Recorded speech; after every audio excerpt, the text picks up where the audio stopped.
The caboose. So it's a wooden caboose. Yes. And you said from 1923. It's they quit making the wood ones outside in 48. Well, I've never been in a caboose in my life, so this is going to be a treat. Well, there was not a whole lot to a caboose. And the conductor and the rear end brakeman stayed in and everything. But I've got a lot of memorabilia and stuff in here that the old railroad people used years and years ago. My gosh almighty, look at this. So you've made it into exhibits and stuff. Yeah, here's a rail bender. See?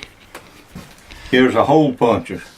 See, they didn't have the cordless drills and all that, so they had to bolt the track together. Of course, it was small railing. But anyway, that's the way they punch the holes out. Of course, that's a track thing. This is a spark puller here. Spark puller. Yeah, that's a heater there. What they use heaters for was, where a siding, when you throw a switch, I could show you out there. I've got one working. When you wanting a train to go on the side track, the track moves over this way and the wheels catch it and goes. Well, that built up with snow and wouldn't close.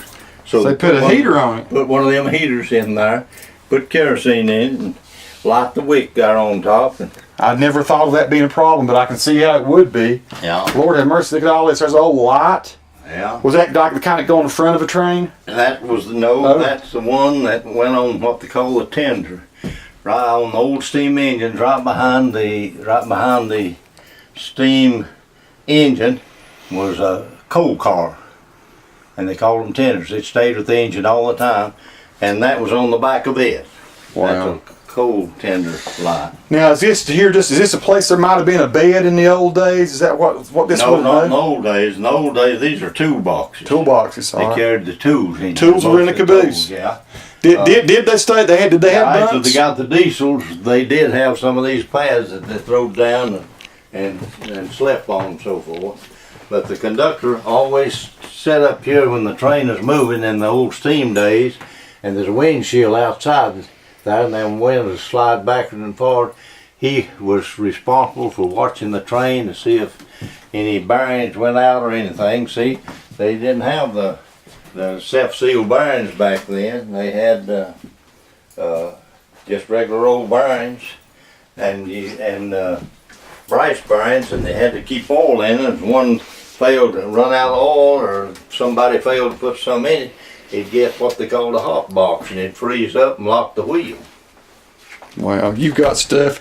There's an old Clinchfield Railroad manifest or something from 1972. Here's something that's kind of unusual. Is that the step they put down for ladies to step down? Right. No, every train had these. Yeah. Every train had these, passenger trains and everything.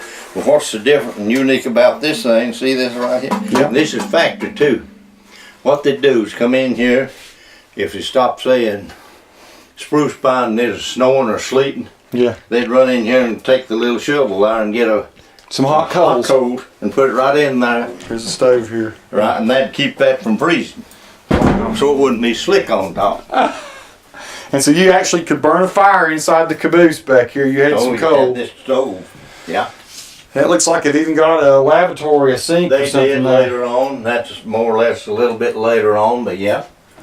Check it out. Yeah, they had that. Folks, this is They something had to those see. kerosene lights, they didn't have no electricity. Is that dynamite? Nah, it looks like it. It looks like fuses, That's okay. fuses. Wow. You see, that was a signal.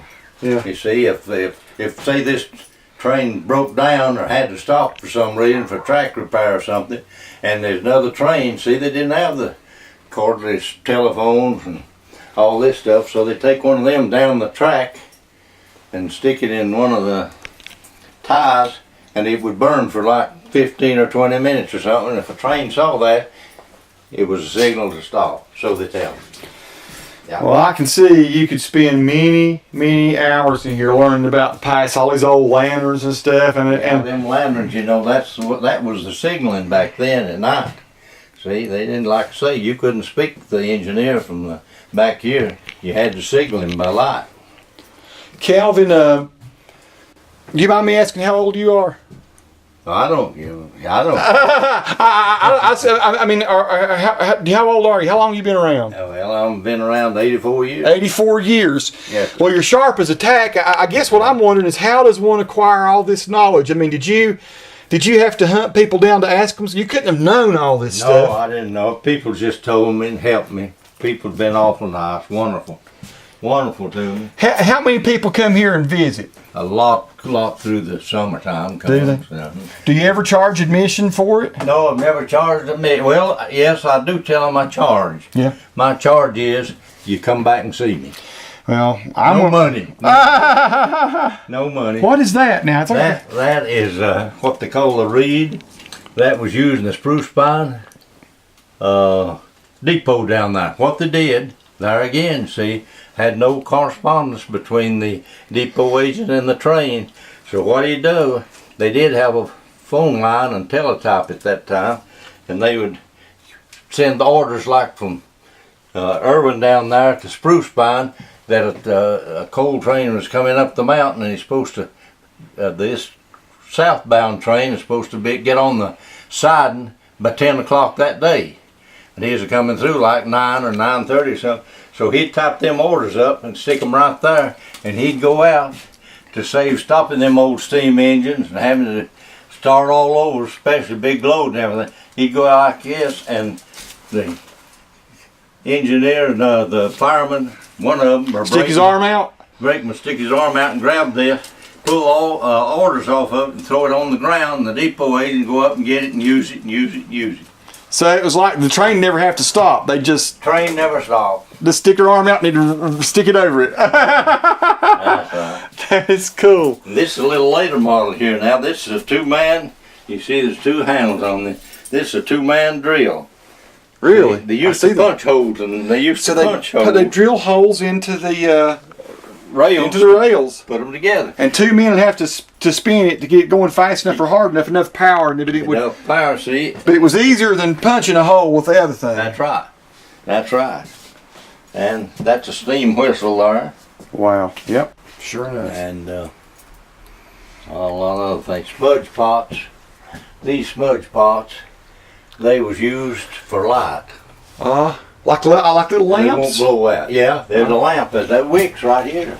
And you'd light, or right here, the lady right there, you put all in there and just light that. It's kind of like the little lamps you see depicted in the Bible, even, only instead of made out of stone, they were made out of metal of some sort. They's used in tunnels and everything where they had working, or at night when they had to work. Yeah. See, there again, you didn't have these electric lights and all that stuff. So you had to, sometimes you'd be working in a tunnel. What are the keys for there? That's for the locks for the switches. See, they had to have kind of special because somebody the kid got wild and throwed a switch or something. There's a bunch of locks. Oh my gosh. Throwed a switch, see, it wrecked the train. So they had all these locks and the keys, special keys to lock the locks down. Oh, yeah. Wow, you got all kind of old documents, and I'm sorry, mind your way here. No, I just want to. There's the latrine. There's the latrine. Oh my Lord! I tell you what, that ain't probably 24 inches wide. A big man would not have fit in there. I don't know that me and my brothers could fit in that. That is unbelievable.